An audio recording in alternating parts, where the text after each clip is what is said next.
Ed winced as he moved slowly across the kitchen. Patty cocked an eyebrow toward him with an unspoken question. "Okay, yes, I'm hurting today," he replied. "No worse, I guess, but the new medicine isn't helping?" "Maybe it will soon. The doctor said it might take a few days." "I'm sorry you don't feel better." She stroked the back of his neck. "Fighting this pain every day really sucks." Hi friends, I'm Larry Payne, your host of Tracks for the Journey, a network dedicated to your well-being. In this episode, let's talk about how to cope with chronic pain. I'll show you some practical ways to better manage this difficult condition. So how can we cope with chronic pain? Millions move through each day with pain that won't go away. For some, it's merely an inconvenience. For others, every day brings incessant, debilitating suffering. It redefines and degrades our quality of life that we once enjoyed. It takes a heavy toll on emotional well-being, and that comes with depressed moods and even anger. Some experience spiritual distress as expectations of God's work or God's help seem unfulfilled. Social connections can be frayed when people that once were very supportive and close withdraw or lose patience when we don't get better according to their expectations. Patty heard that in Lisa's voice when she called just to say, "I didn't call Dad this week. It just seems that there's nothing to say since he can't do anything due to this pain." Ancient societies faced the problem of chronic pain with herbal applications.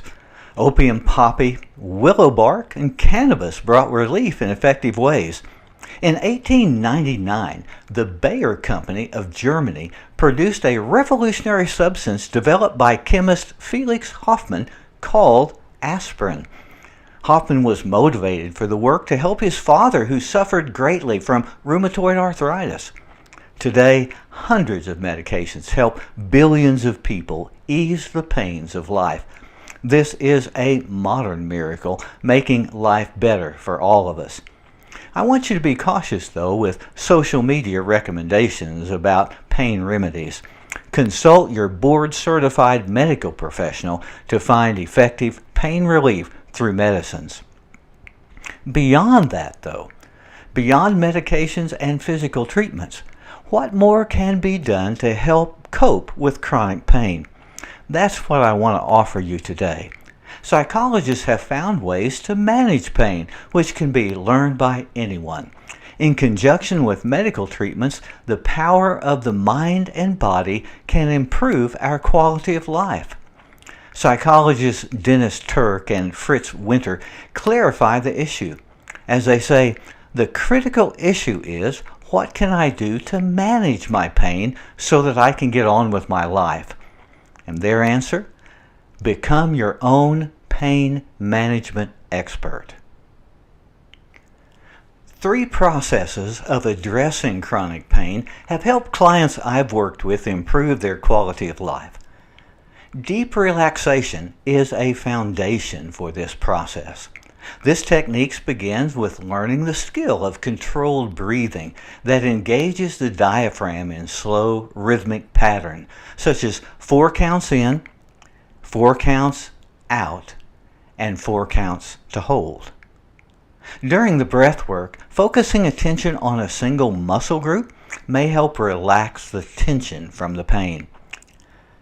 Don't feel like you have to rush the learning curve of this breathing exercise. It will take practice to create the neural pathways of the parasympathetic nervous system that reduces the pain signals. Connecting negative interpretations of events is a second way to diminish negative physical responses. Every event that we perceive is interpreted by the mind, which directs the response we make. How one thinks about the pain will create the emotions and behaviors that follow. For example, if I interpret my headache in the morning as too much to bear so I'll not be able to meet my friends for lunch, my coping will be eroded by concentrating awareness on that pain and losing the support from my friends. In contrast, deciding the pain is real but lunch will be a good distraction effectively diminishes the awareness of the pain and activates positive neurochemicals by those friends interacting with us. Our quality of life is not determined by the events that occur, but the way those events are interpreted. A third way to make a positive contribution to this work is through spirituality. Judeo-Christian theologians have stressed that God suffers with those who are suffering.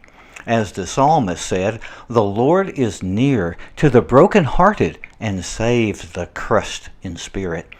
The stories of Jesus highlight his compassion for lepers, blind and disabled persons who had experienced severe social and physical suffering.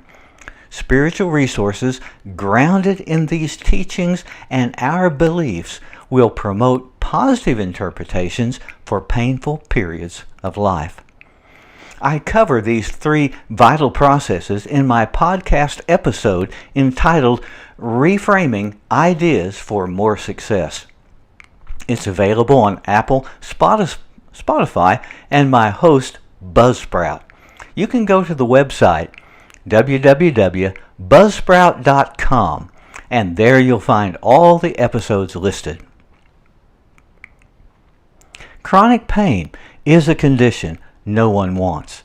Managing chronic pain is a response that everyone can achieve.